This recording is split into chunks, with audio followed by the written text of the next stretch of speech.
We knew the human would die. That was the first assumption. Quiet, unanimous, unquestioned. In the grand amphitheater of the Galactic Olympics, where the strongest species in known existence gathered to prove their supremacy, there was no space for error, and certainly no space for fragility. Every competitor present had been shaped by evolution or design into something formidable.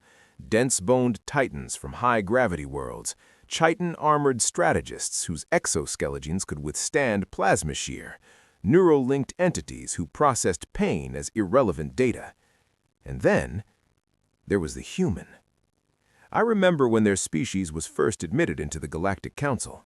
The chamber had been filled with restrained curiosity, thinly veiled skepticism, and, among some, outright contempt. They were soft, exposed, inefficient. Their internal systems were chaotic, their emotional range dangerously unstable. They lacked the elegance of optimized biology. They lacked purpose. Or so we believed. So when humanity submitted a single representative to the Olympics, the reaction across the council was immediate and unified: confusion. Some interpreted it as a symbolic gesture, an attempt to participate without expectation. Others suspected a diplomatic maneuver, a way to appear integrated without risking true failure. A few of the more cynical delegates assumed it was ignorance, that the humans simply did not understand what the Olympics truly were. They were not games. They had never been games. The name itself was a relic, a translation artifact from a long-extinct language. In truth, the Olympics were a proving ground of absolute biological supremacy, a sequence of trials so unforgiving that entire species had withdrawn from participation after a single catastrophic cycle. Some had not survived the attempt at all. Gravity fields that collapsed skeletal structures into powder, atmospheric chambers filled with compounds that dissolved organic tissue at the molecular level, neural arenas that stripped the mind of coherence and left only instinctual terror behind. These were not challenges. They were filters, and the human had volunteered to pass through them.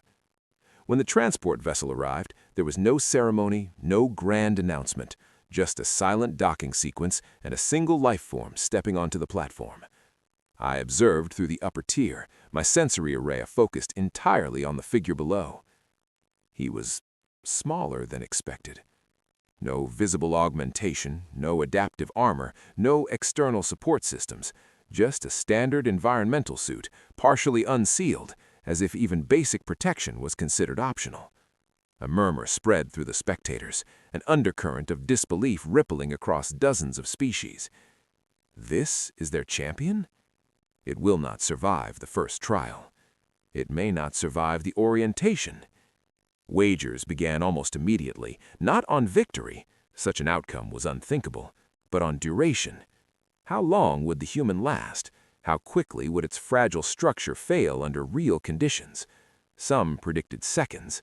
Others, more generous, allowed for minutes. I did not participate in the betting. Not out of respect, out of curiosity. Because there was something inconsistent. The human did not move like prey. It did not scan the arena with the frantic awareness of something outmatched. It did not hesitate at the threshold where so many before it had faltered. It walked forward, calmly, deliberately, as if it had already accepted what waited beyond. The registration officials, a triad of biomechanical arbiters, processed the human with visible hesitation. Their instruments scanned for enhancements, illegal modifications, concealed technologies. They found nothing. Baseline. Unaltered. Vulnerable. Confirmation required. No genetic optimization detected. No reinforcement structures present. Subject classification non-viable for Olympic trials. There was a pause. Then the human responded. Its vocalizations were translated instantly across the network, rendered into precise, neutral tones. I'm here to compete. No bravado, no defiance, just a statement. The arbiters recalibrated, running the scan again as if expecting reality to correct itself. It did not. Probability of survival, another arbiter announced, approaches 0. The human tilted his head slightly, a gesture we would later come to recognize as contemplation.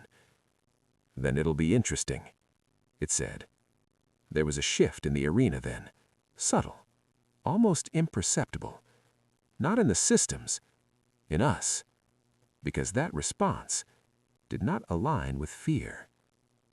The human completed registration and stepped beyond the threshold into the preparation corridor, the final passage before the first trial. No escort, no hesitation. And just before the door sealed behind him, he turned.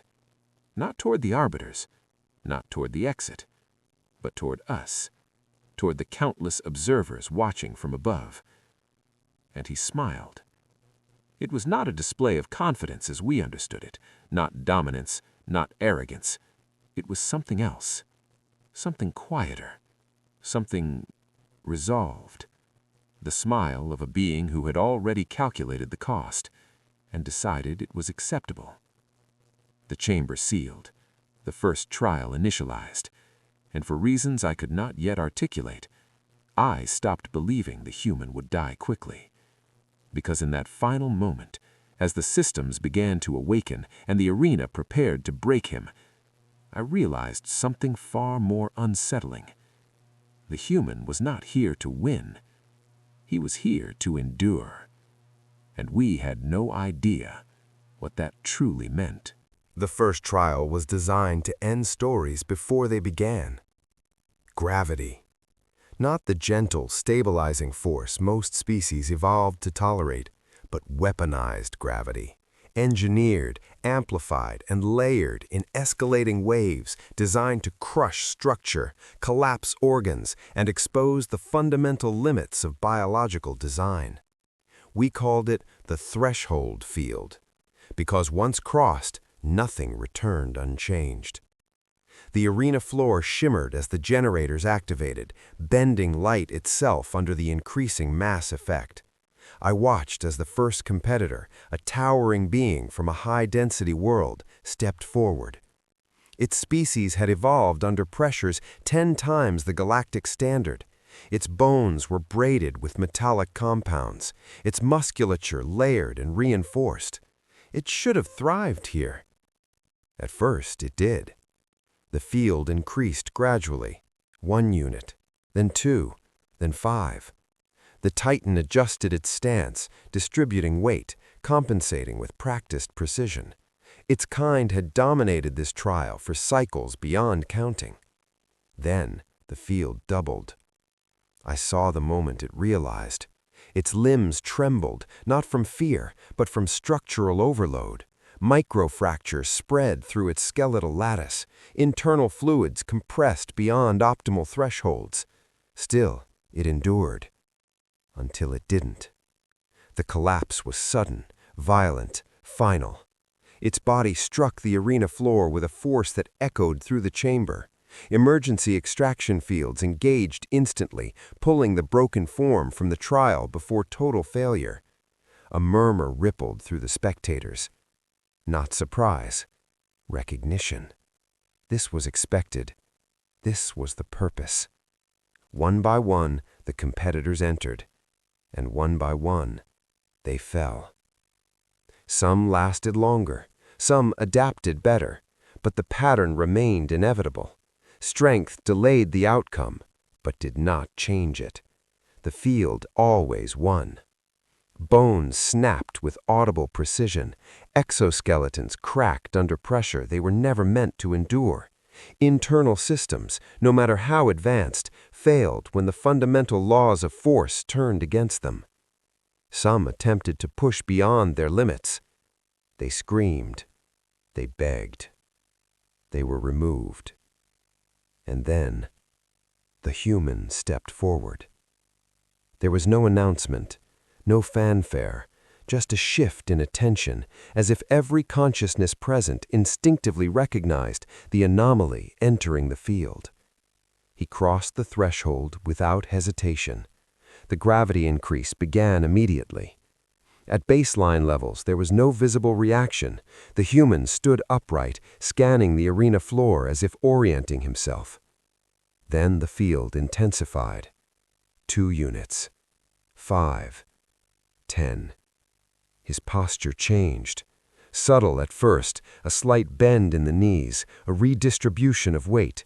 His spine adjusted, shoulders lowering as if absorbing the invisible force pressing down upon him. At 15 units, the first signs of strain appeared. His muscles tightened visibly beneath his skin. His breathing shifted, no longer passive, but controlled, measured. At 20, he staggered. A single misstep. The arena responded with ruthless indifference. The amplified gravity seized the imbalance, dragging him toward the floor. His hands caught himself just before impact, fingers splaying against the surface as the force attempted to pin him there. Medical readings spiked across the monitoring systems. Cardiovascular stress, critical. Muscular strain, catastrophic. Skeletal integrity, degrading. "This is where it ends," one observer transmitted. I almost agreed.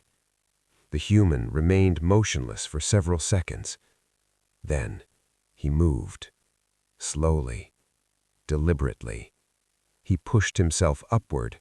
Every motion was inefficient, imperfect. His limbs trembled violently under the strain, microfractures forming within muscle fibers as they were forced beyond their designed limits. He should have stopped. He should have signaled extraction. Instead, he adjusted. His stance widened, his center of gravity lowered, his spine adjusted, shoulders lowering as if absorbing the invisible force pressing down upon him. At 25 units, most competitors had already failed. The human took a step. It was not graceful, not powerful, but it was forward. At 30 units, I heard the first fracture, a sharp internal crack, barely audible but unmistakable. His body reacted instantly, a hitch in his movement, a momentary collapse of structure. And then, compensation. Muscles tightened in new patterns, weight shifted to alternate support points. The damaged structure was not repaired, it was worked around. He adapted. Not over generations, not through evolution, in real time. "This is inefficient," another observer noted. "Damage accumulation will accelerate failure." They were correct. By all known models, the human's body was degrading rapidly. Each step increased the likelihood of catastrophic collapse. And yet, he kept moving. At 45 units, the field reached levels that historically ended entire species participation in the Olympics. Records were held here, limits defined. The human crossed them, not by overcoming the force, but by enduring it. His movements became smaller, tighter, every action calculated to minimize unnecessary strain. His breathing now a precise rhythm: inhale, stabilize, step. Exhale, absorb, step. Pain responses flooded his neural activity. We could see it. We could measure it. We could not understand it. Because he did not withdraw, he did not hesitate. He accepted it. At 40 units, the arena fell silent. No commentary, no analysis, only observation. Because we were witnessing something that did not align with any predictive model. The human was still moving. Not well, not efficiently, but forward, always forward. His body bore the evidence of the trial's brutality. Microfractures compounded, muscles tore and re-engaged in altered configurations. His cardiovascular system pushed beyond safe thresholds, maintaining function through sheer persistence. He should have been unconscious. He should have been broken. Instead, he took another step, and another, and another. It was then I understood the flaw in our thinking. We had assumed the purpose of the trial was survival, that competitors entered the field to resist it, to prove they could withstand its increasing demands. But the human was not resisting. He was adapting, learning. Each failure point became data, each moment of pain a parameter to adjust against. He was not preserving his body, he was recalibrating it. using himself as the variable. At 45 units, the system flagged an anomaly. Subject remains active beyond projected failure point. The field intensified again, a final escalation, a threshold that had never been crossed. The human paused. For the first time since entering the arena, he stopped moving. His body trembled under the crushing force, his head lowered, breath coming in sharp, controlled bursts. For a moment, I thought this was it, the end.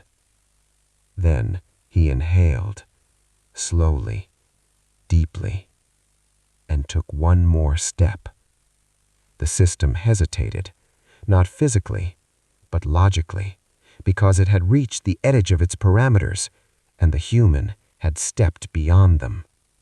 The trial did not end in triumph. There was no victory signal, only a prolonged silence as the gravity field stabilized and the human remained standing within it, damaged, strained, unbroken.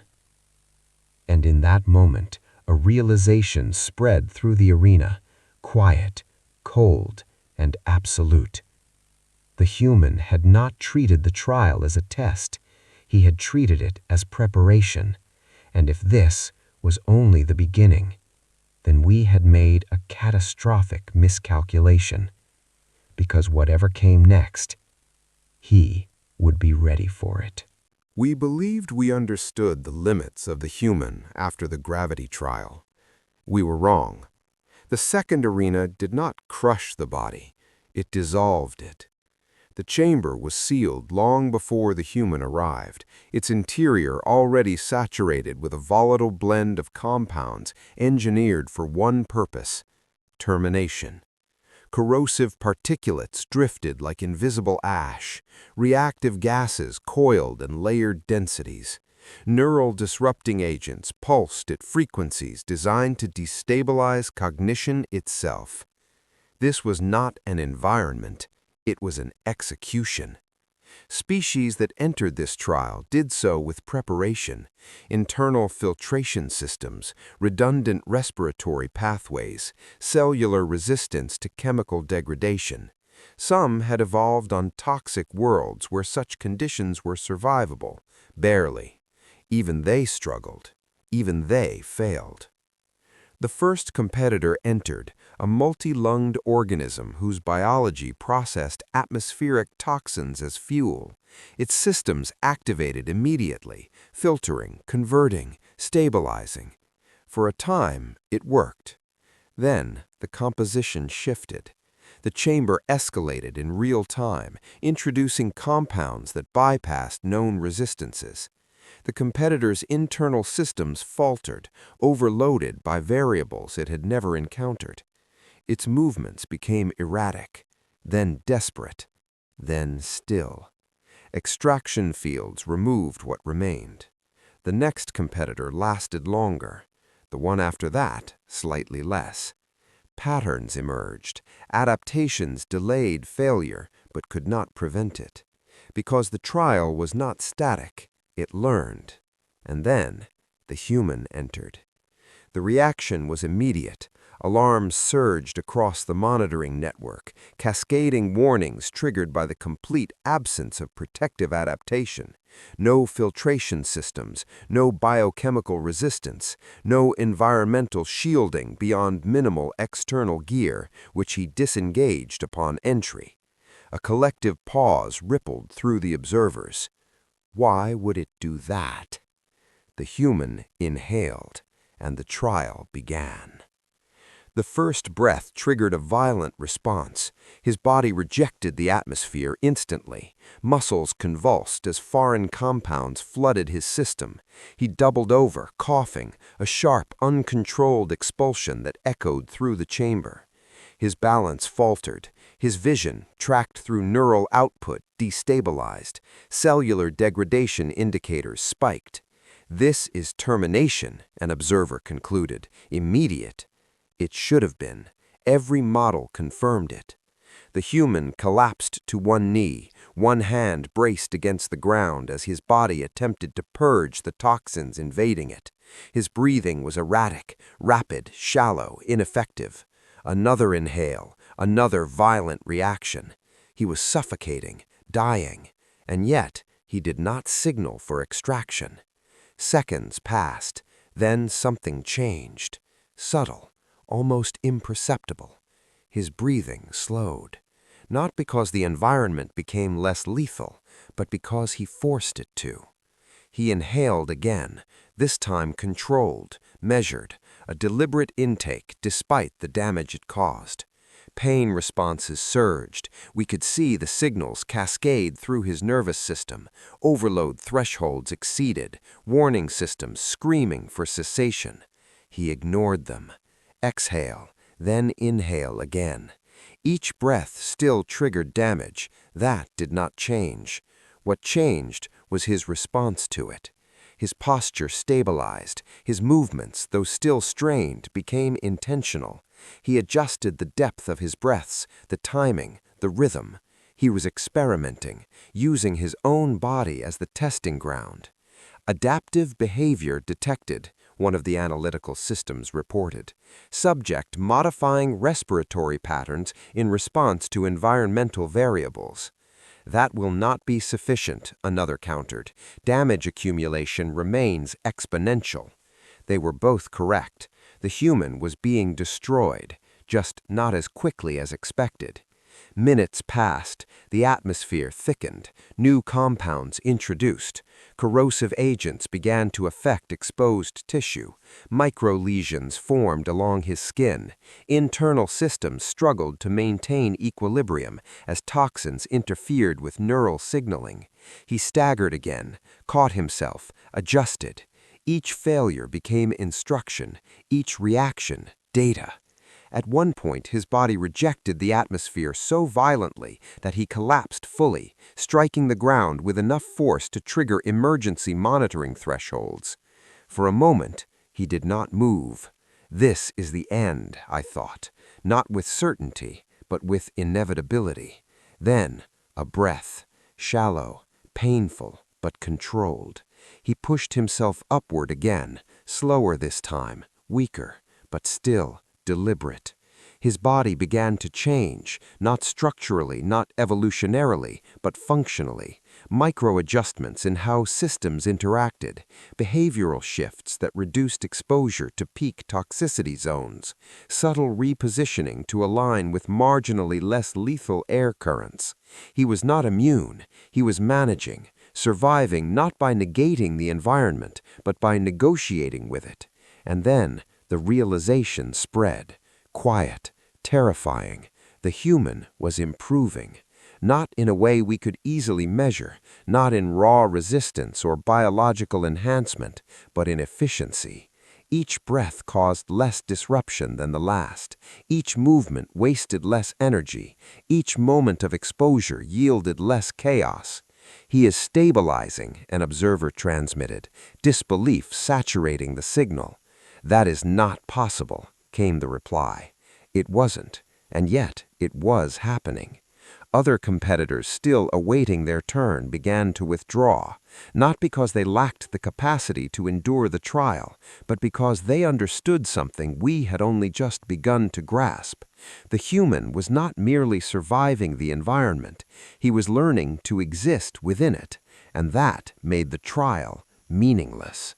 The chamber escalated again. Final phase, maximum lethality, a concentration of toxins that had never been endured by any single organism for more than a few seconds. The human remained inside, breathing, slowly, deliberately, scarred, damaged, but stable.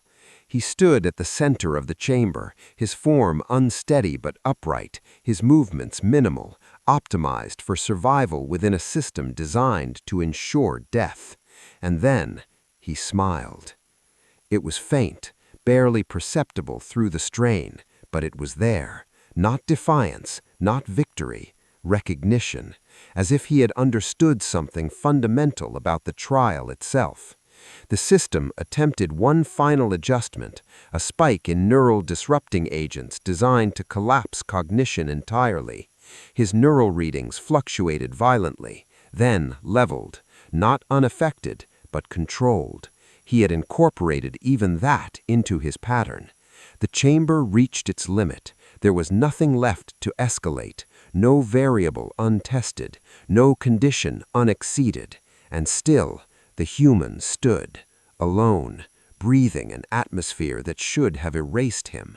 And for the first time since the Olympics began, the system did something unexpected.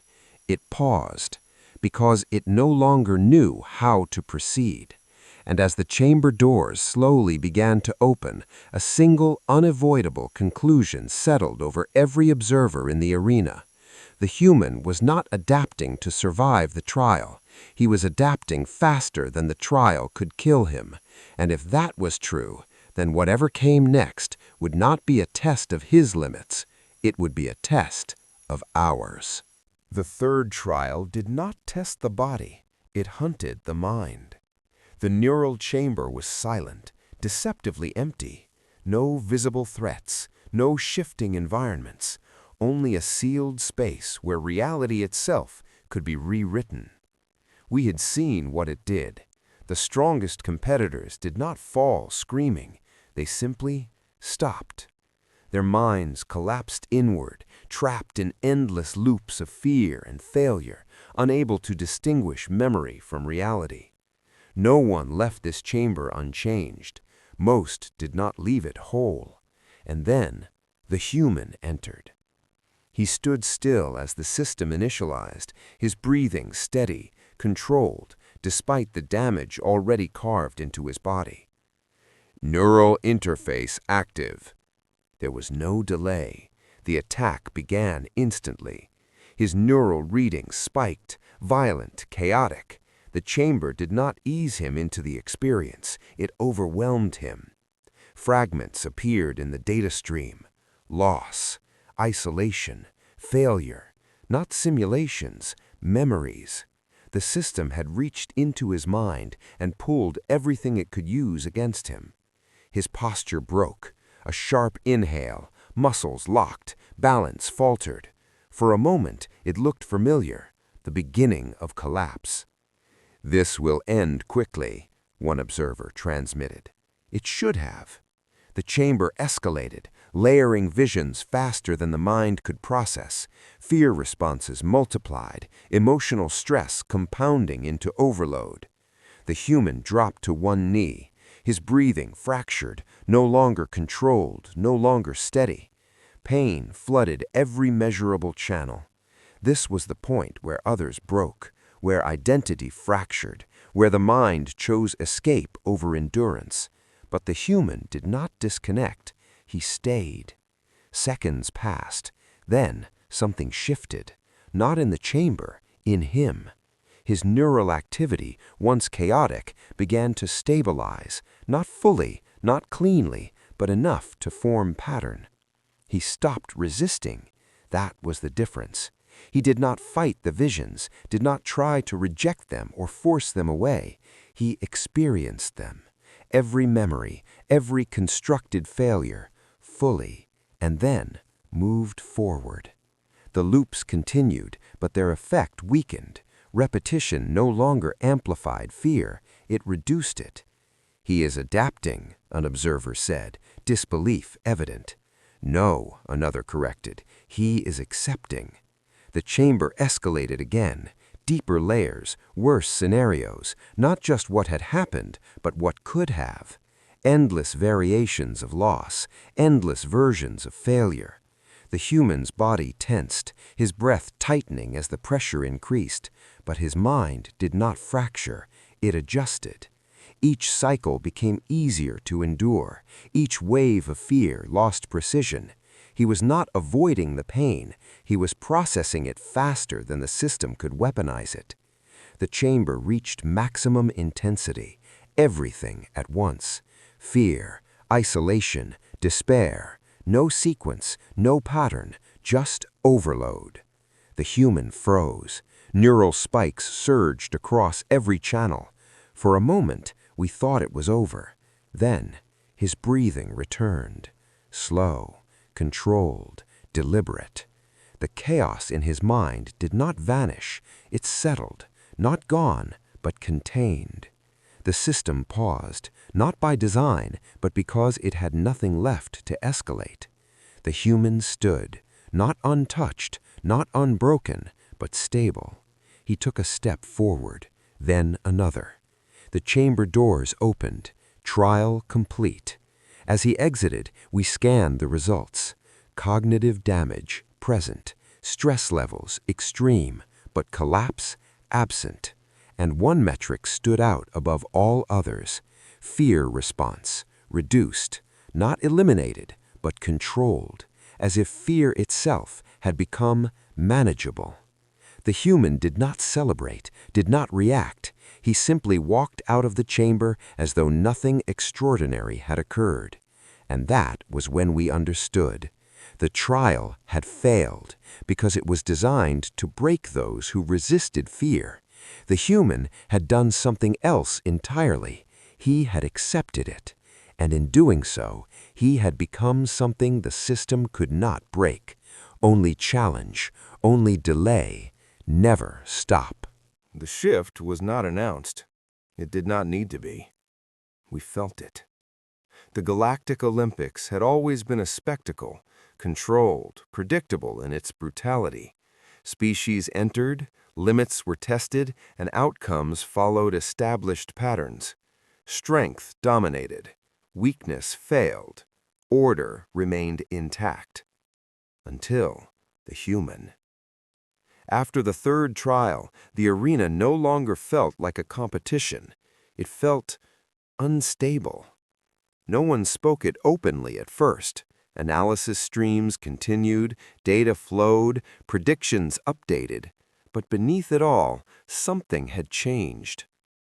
The human was no longer being observed as a participant. He was being studied, not as a competitor, but as a disruption.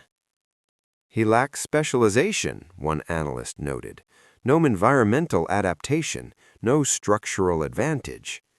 That should make him inefficient, another added. It should make him predictable. But he wasn't. That was the problem. Every other species in the arena had been shaped by a specific environment, a specific evolutionary pressure. Their strengths were defined, and so were their limits. The human had neither. Where others optimized, he adjusted. Where others relied on design, he relied on response. He did not excel in any single category, and yet he had not failed in any. That contradiction began to spread through the competitors, quietly at first, then rapidly. Some attempted to replicate what they had seen. A high-density species entered a secondary gravity simulation, attempting to train within the field rather than resist it. Its structure failed within minutes. A toxin-adapted organism deliberately exposed itself to unfiltered atmosphere, attempting controlled adaptation. Its internal systems collapsed before stabilization could occur. They misunderstood completely. You cannot replicate this, one observer stated, frustration evident. The damage thresholds alone should have ended him, another finished. But they hadn't. Because the human was not following a method. He was following something far less precise. Persistence. That was the variable we could not quantify. The human did not minimize damage. He endured it. He did not optimize performance. He maintained it. Barely. Relentlessly. And that difference made him impossible to model. I shifted my focus back to the arena floor. The human stood alone in the preparation zone, awaiting the next trial. His body carried the evidence of everything he had endured. Movement slightly slower, posture marginally compromised. Damage, accumulated, visible. And yet, his attention remained fixed. No signs of distraction, no hesitation, no arrogance. That was perhaps the most unsettling part. He did not behave like a dominant competitor. He did not acknowledge the others, did not react to the growing tension surrounding him. He simply prepared, as if this was normal, as if nothing about his performance required recognition. Around him, the atmosphere among competitors shifted further. Distance increased. Not physically, rules prevented that, but behaviorally. Where once there was calculation and rivalry, there was now caution, observation, avoidance. He is not competing against the trials, one competitor transmitted privately across a restricted channel. He is competing against failure itself. The response came quickly, and he is winning. Silence followed, because no one could refute it. The organizers, however, they reacted. Subtle adjustments appeared in system behavior, trial parameters reviewed, monitoring thresholds recalibrated. Nothing overt, nothing that violated protocol, but enough to signal concern. The Olympics were designed with precision, every challenge calibrated to test known limits, to categorize, to define. The human did not fit. He introduces variance beyond acceptable parameters. Define acceptable, another process responded. There was no answer, because the concept itself was being challenged. From the observation tiers, I watched as another competitor, one of the more advanced neural species, chose to withdraw. Not injured, not incapable, simply unwilling. Its final transmission was brief. This is no longer a competition I understand. It was not the only one. Withdrawals increased, not in mass, but enough to be noticed, enough to matter. And at the center of it all, the human remained, unchanged in intent, focused, quiet, persistent. He had not declared himself the strongest, had not claimed dominance, but his presence alone had altered the structure of the Olympics. Species that once sought victory now measured survival, not against the trials, but against him. And for the first time in the history of the games, the organizers began to hesitate, because the system was doing exactly what it was designed to do: test limits, expose weaknesses, define boundaries. But the human was not respecting those boundaries. He was moving through them. And if that continued, then the Olympics would face something they had never been built to handle. Not failure, but irrelevance. The final trial was never scheduled. It was introduced, quietly, without announcement, without precedent, and that alone told us everything. The arena shifted configuration, its structure reassembling into something we had never seen before. Multiple systems activated simultaneously: gravity generators, atmospheric processors, neural emitters, all aligning into a single unified field. At first, there was confusion, then realization. This is a composite trial. No, another corrected, this is not a trial. They were right. It was not designed to test. It was designed to end. Every previous challenge, gravity, atmosphere, neural collapse, had been survivable in isolation, at least in theory. Combined, they exceeded every known limit. Even the strongest competitors understood immediately. Withdrawals began before the system fully initialized. No hesitation, no pride, only calculation. This cannot be completed, one transmitted before exiting the arena. There is no adaptive path. Others followed. One by one they stepped back from the threshold, abandoning the final stage without shame, because this was not defeat, this was recognition. The system was unwinnable. And then the human stepped forward. There was no pause, no visible consideration. He crossed the threshold as if this were simply the next step. The system activated instantly. Gravity surged first, crushing, immediate, far beyond the levels of the initial trial. His body reacted violently, structure compressing under the sudden force. At the same moment, the atmosphere ignited into toxicity. Corrosive compounds flooded his lungs with his first breath, and beneath it all, the neural chamber engaged. Every fear, every memory, every fragment of psychological pressure returned at once. There was no sequence, no escalation, only overload. His body failed immediately. There was no gradual adaptation this time, no controlled adjustment. His knees struck the ground under the gravity field. His breath collapsed into sharp, broken gasps as toxins invaded his system. Neural spikes surged beyond previous limits, chaotic and uncontained. "This is termination," an observer stated flatly.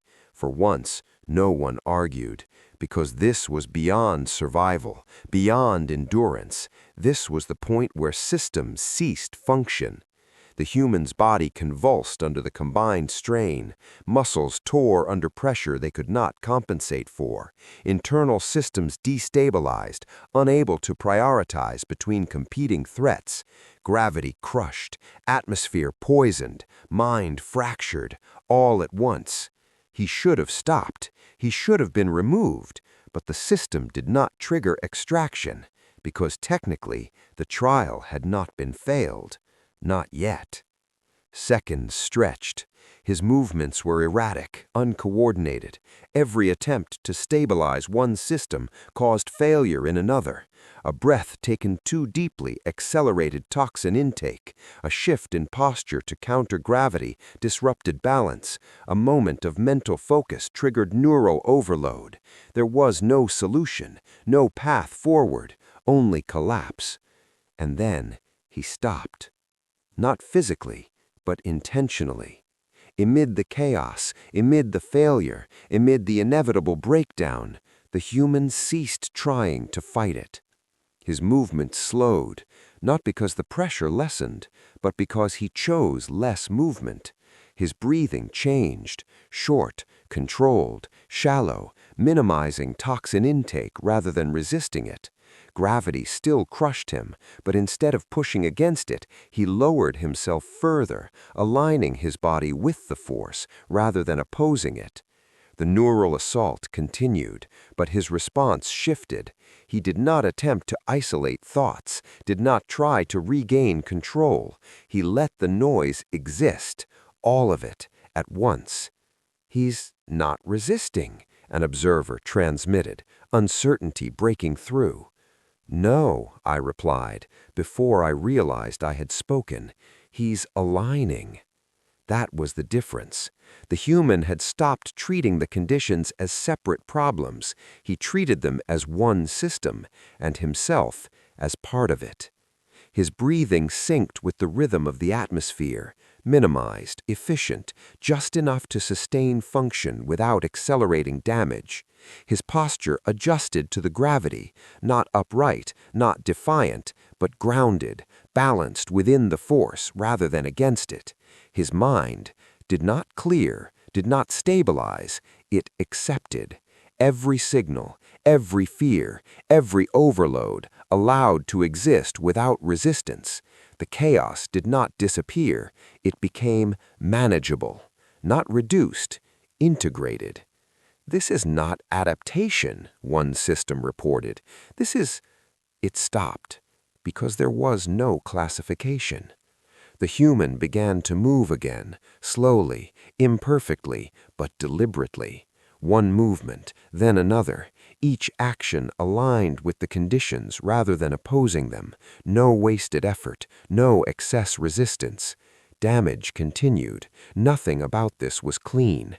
His body was still failing, but it was failing slower, because he was no longer fighting 3 battles. He was enduring 1. Time passed, unmeasured, undefined. The system escalated. It had to, but there was nothing left to increase that would not destabilize the entire structure, and still the human remained, not standing tall, not dominant, but present, functional, alive. "This is beyond projected endurance," an observer whispered. No one responded, because we were watching something that had never been considered possible. Not victory, not survival in the traditional sense, something else. The human took another step, then another, not toward a goal, not toward an end point, just forward, always forward. And in that moment, the final realization settled over the arena. This trial was never meant to be won. It was meant to prove that winning was impossible. But the human had not tried to win. He had done something far more dangerous. He had refused to stop. And the system had no answer for that. It did not happen like the previous turning points. There was no system alert, no structural failure, no dramatic escalation. Just silence. The kind that spreads when understanding finally overtakes confusion. The human stood within the remnants of the final trial, his body still under strain from conditions that should have ended him long ago. Gravity still pressed, toxins still lingered, neural echoes still pulsed through the chamber. And yet, he remained, moving, breathing, continuing. It was in that moment that something shifted among the observers, not in data, in perception. We had spent cycles analyzing him incorrectly, comparing strength to strength, endurance to endurance, adaptation to adaptation. But none of it applied, because humans were not strong in the way we understood strength. They were something else entirely. Species baseline comparison is invalid, one analyst finally transmitted, voice stripped of certainty. Human output does not correlate with biological capacity. Another responded slowly. Then what is it correlated to? There was a pause. No system answer, only observation. And then, the realization. Humans did not operate within limits the way other species did. Every known life form in the galaxy had boundaries, hard-coded thresholds beyond which systems failed. Neural collapse points, structural failure limits, metabolic ceilings. We had built entire classifications around them: survival, adaptation, optimization. But the human treated those limits differently, not as boundaries, but as suggestions. His body had failed repeatedly throughout the trials. We had documented it, measured it, confirmed it. And yet, failure never resulted in cessation. It resulted in continuation. That was the anomaly. He did not stop when systems broke. He adjusted.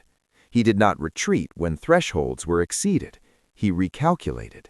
He did not define defeat as a state, only as a temporary condition. Humans do not avoid limits, one observer said quietly. They ignore them. The statement hung in the chamber because it explained everything and nothing. The human took another step forward, slow, strained, but deliberate. And still he did not acknowledge the observers, did not react to the shifting atmosphere around him, did not appear aware that he had changed anything at all. To him, perhaps, this was normal. That thought alone unsettled more than any display of force, because it meant this was not exceptional behavior, it was inherent behavior. The system attempted one final analysis, cross-referencing data from every trial, every response, every measurable variable. The conclusion was immediate, inconclusive. Not due to lack of data, but due to mismatch of framework. Subject cannot be categorized within existing competitive models, defeat condition undefined. And that was the core failure. We had assumed the purpose of competition was victory. The human had redefined it, not through superiority, but through refusal. Refusal to stop, refusal to yield, refusal to accept collapse as final. He did not win because he was the strongest organism present. He won because he did not recognize the concept of enough. The arena, once filled with noise, commentary, and analytical projection, had fallen into sustained silence. Not the silence of awe alone, but something colder: uncertainty. Because if victory could not be measured by limits exceeded or rivals outperformed, then what did it mean to compete at all? The human paused briefly, one hand steadying against unseen pressure, then continued walking. Not toward triumph, not toward recognition, just forward. And as he moved, the realization spread fully through every observing mind. Humans were not dangerous because they were superior. They were dangerous because they did not acknowledge the point at which superiority should end. And in that absence of acceptance, there was no longer any way to predict them, only witness them, and hope you never had to compete against them again. The system did not panic. It calculated. And that was worse. From the highest tier of the Galactic Olympic command structure, we observed the final stage in silence that had long since lost its ceremonial purpose. The arena below was no longer a stage of competition. It was an anomaly containment field. The human still moved within it. Barely. Each step was slower than the last, his body reduced to the simplest possible expression of endurance. Gravity still pressed down with calculated brutality. Residual toxins still clung to every breath. Neural echoes still flickered through his cognition like dying signals refusing to disappear. By all measurable standards, he should have already ceased. And yet, he continued. That was the problem. Within the command lattice, subroutines activated. Emergency protocols were reviewed, not once, but repeatedly. Disqualification logic was the first to surface. The subject violates expected competitive integrity parameters, one system proposed. Rejection was immediate. No rule had been broken, not technically. Containment protocols followed. Remove subject from arena. Blocked. Removal required justification. There was none that did not expose the deeper issue. The trials had failed to do what they were designed to do: terminate variance, define limits, establish hierarchy. The human had invalidated all three. Another proposal emerged: termination override. It was displayed, it was analyzed, and then it was left unselected. Because something unprecedented was happening beyond the calculations. The audience was not reacting as expected. There was no celebration, no demand for resolution, no anticipation of conclusion. Instead, there was stillness, a galaxy-wide stillness. Across observation channels, across species clusters, across civilizations that had built entire cultural identities around the Olympics, there was only watching. Not for victory, not for defeat, but for meaning. And meaning could not be processed by the system. In the arena, the human took another step, then paused. For the first time since the composite trial began, his movement was not continuous. His body trembled under accumulated strain, every system in visible conflict with every other. There was no harmony left in his physiology, only persistence. And even that was fading. Medical overlays flagged near-total systemic degradation, neural stability, minimal, respiratory function, critical, structural integrity, failing.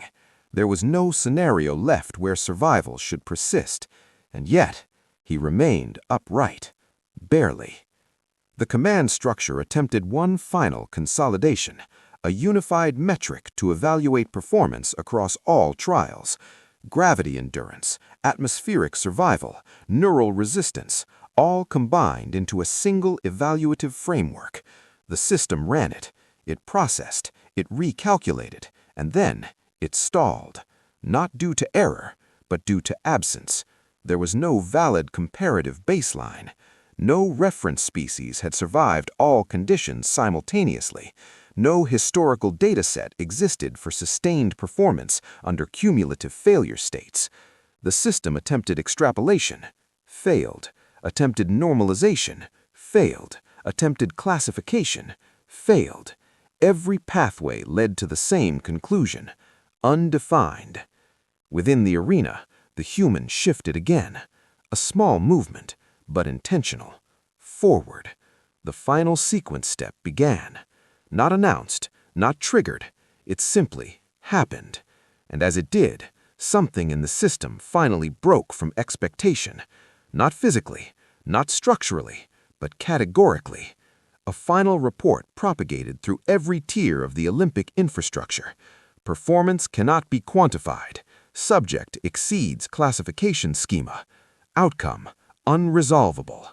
Silence followed, not because systems had ceased functioning, but because there was nothing left for them to say. The human reached the center marker of the arena's final boundary. His body swayed slightly, instability evident in every motion. Yet he did not fall. He stood there, in the presence of conditions designed to erase all possibility of standing. And then, the system attempted one last acknowledgement protocol, a ceremonial classification response reserved for ultimate victors. It activated, it searched, it compared, it failed. The designation field remained empty. No rank, no title, no category, because none existed that could apply. Across the command tiers, observers watched as the interface displayed something no one had ever seen before. Not error, not victory, but absence. Classification not found, repeated again and again. And then, quietly, the system rendered its final output. Humanity, unclassifiable within the Olympic framework. The implication was immediate. The structure itself was insufficient. The Olympics had been built to measure superiority through defined limits, but the human had operated within those limits. He had rendered them irrelevant. Below, the human finally lowered his gaze, not in acknowledgement of victory, but in simple exhaustion. His breath was uneven, his body unstable. His survival no longer dependent on system support, but sheer continuation. And still, he did not stop. That was the final failure, because the system realized too late that it had assumed every trial required an endpoint. The human had never agreed to that assumption, and now there was no category left in which to place him. Only silence and rewriting of everything that came before. The reaction was not immediate chaos. It was immediate recalibration. Across the connected civilizations of the galaxy, data streams that had once carried commentary, analysis, and entertainment from the Olympic event began to fracture into something more unstable: interpretation. And interpretation, unlike data, was not unified. Some worlds responded with admiration, others with fear, and many with both, fighting each other within the same thought. The recorded conclusion of the final trial circulated without delay. Humanity, unclassifiable within Olympic framework. That single line became the most replicated phrase in interstellar communication history, not because it was poetic, but because it was unacceptable. Entire governing bodies convened emergency sessions. Proposals emerged within cycles. Restrict human participation, limit exposure to non-human designed environments, redesign competitive frameworks to prevent recurrence of classification collapse. One delegate summarized the concern plainly: "We did not lose the competition, we lost the ability to measure it." That statement spread further than the original broadcast because it named the fear correctly. Meanwhile, another movement began forming in parallel. Researchers, biologists, neural architects, evolution theorists. They were not afraid, they were fascinated.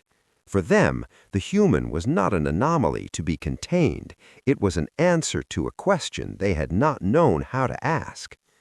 How does a system persist beyond failure? How does cognition stabilize under contradiction? How does a body continue when every subsystem reports collapse? There were no known models for it, only observation and speculation. But neither side, fear nor curiosity, could escape the central truth. The human had changed the reference point, not by winning, but by surviving what should not have been survivable, and then continuing as though nothing extraordinary had occurred. That was what unsettled the galaxy most, because there was no ritual of triumph, no declaration of superiority, no visible transformation into myth. There was only return. The human competitor, once extracted from the arena, did not behave like a symbol. He behaved like an organism recovering from exertion. Medical teams across multiple species documented the same conclusion repeatedly. Physiological recovery trajectory consistent with extreme stress adaptation. No celebration hormones beyond baseline recovery markers, no behavioral indicators of dominance display, no signs of psychological destabilization from exposure to lethal trials, just recovery, rest, recalibration, as if the event had been nothing more than an extension of survival training. That, more than anything, unsettled observers, because it implied no separation between trial and life, no distinction between extreme and normal, only variation in intensity. And humans, apparently, could endure all of it, unremarkably. Within observation chambers, analysts replayed footage repeatedly, not searching for a moment of collapse, but for a moment of hesitation, a point where the system should have broken him. It was there, in dozens of places, yet every time the pattern remained consistent. Failure occurred, adaptation followed, continuation resumed. One analyst finally summarized the pattern in a single sentence. Human response to limit conditions is not avoidance or avoidance failure, it is normalization. That phrase became central to all subsequent research. But outside scientific circles, it meant something simpler: danger. Because if a species could normalize the impossible, then impossible no longer functioned as a boundary, only as a temporary state. The political response escalated accordingly. But beneath it all, a quieter realization spread, slow, unavoidable, and far more unsettling than policy or fear: respect. Not admiration born from distance, but reluctant acknowledgement born from evidence. The human had not demanded recognition, had not claimed superiority, had not altered the galaxy through intent. He had done it through persistence alone. And when observers finally reviewed the full sequence of trials, the atmosphere, the neural collapse, the impossible convergence, they noticed something they had missed before. There was no moment where the human chose to be exceptional. There was only moment after moment where he refused to end. Back on his vessel, or recovery station, or wherever he had been placed after extraction, the human remained largely unchanged in demeanor, quiet, focused, recovering, as if the events that had shaken interstellar frameworks were simply another day that required endurance. That contrast completed the transformation in perception. He was no longer seen as a participant, not even as a phenomenon, but as a baseline problem, something the galaxy now had to account for, because humanity had been measured and the measurement had failed. The aftermath did not settle. It evolved. What the Galactic Olympics had been for centuries, an immutable structure of comparison, hierarchy, and calculated superiority, no longer held its original form. Not officially at first, not in a single decisive rewrite, but through gradual, irreversible revision. Rules were adjusted, then rewritten, then quietly discarded when they proved insufficient. Entire trial categories were suspended for restructuring. Performance metrics were redesigned, and in some cases erased entirely. All because one participant had exposed a flaw not in execution, but in definition.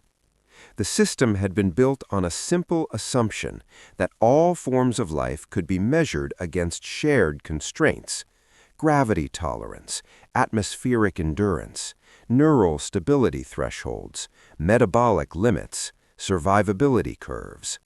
But the human had demonstrated something the framework never accounted for: not the breaking of limits, but the irrelevance of them. And once that realization entered the system, it could not be contained, because it did not belong to one trial. It belonged to every trial that had ever existed. Within administrative cores, revision cycles ran continuously. Comparative models failed to stabilize. Historical records were reprocessed, not for correction, but for reinterpretation. And slowly, an uncomfortable truth emerged. The Olympics had not been testing superiority. They had been testing compliance with constraints no longer universally valid. Outside the administrative chambers, species-level reactions diverged further. Some civilizations withdrew entirely, refusing to participate in revised formats. Others pushed for stricter boundaries, insisting that the human case was an outlier, an exception that should be excluded from general theory. But a growing minority took a different position. They did not ask how to exclude humanity. They asked how to understand them, because something fundamental had changed in the collective mindset of the galaxy. For the first time, limits were no longer universally trusted, not because they had been proven false, but because they had been proven insufficient. The human did not destroy the concept of limits. He simply demonstrated that they were not final. And that distinction reshaped scientific discourse more than any victory ever could. Biology departments revised survival models. Neural institutes redefined stress response curves.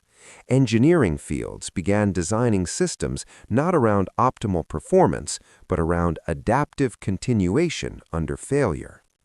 A new term emerged in multiple languages simultaneously: human standard.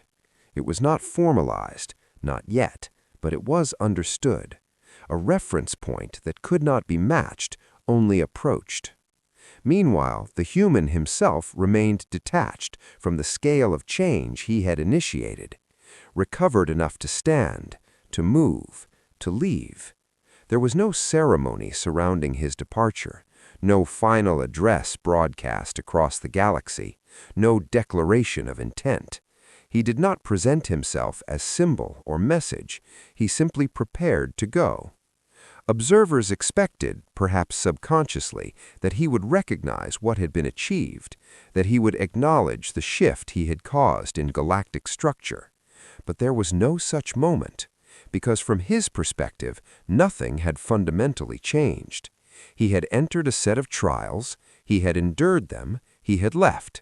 The simplicity of that internal narrative created a final, quiet dissonance among those watching, because it confirmed something even more unsettling than his endurance. He had not been performing, he had been living. And within that realization lay the final philosophical rupture. What then defined strength? Was it victory over others? Survival under pressure? Or something else entirely, something that could not be quantified, measured, or ranked? The galaxy did not agree on the answer, but it agreed on the question, and that alone marked a transformation in civilization-wide thinking. As the humans' transport prepared for departure, one final observational report was transmitted across the remaining Olympic networks. It was not labeled conclusion, not labeled summary, it was labeled observation, and it read, "The subject did not demonstrate superiority within existing frameworks. The subject demonstrated that existing frameworks are incomplete." Pause. Then final line. "Strength is not the outcome of limits, it is the continuation beyond their relevance." The transmission ended. No further commentary followed. And as the human vessel moved away from the arena world, carrying nothing but its passenger and silence, the galaxy remained behind in reflection.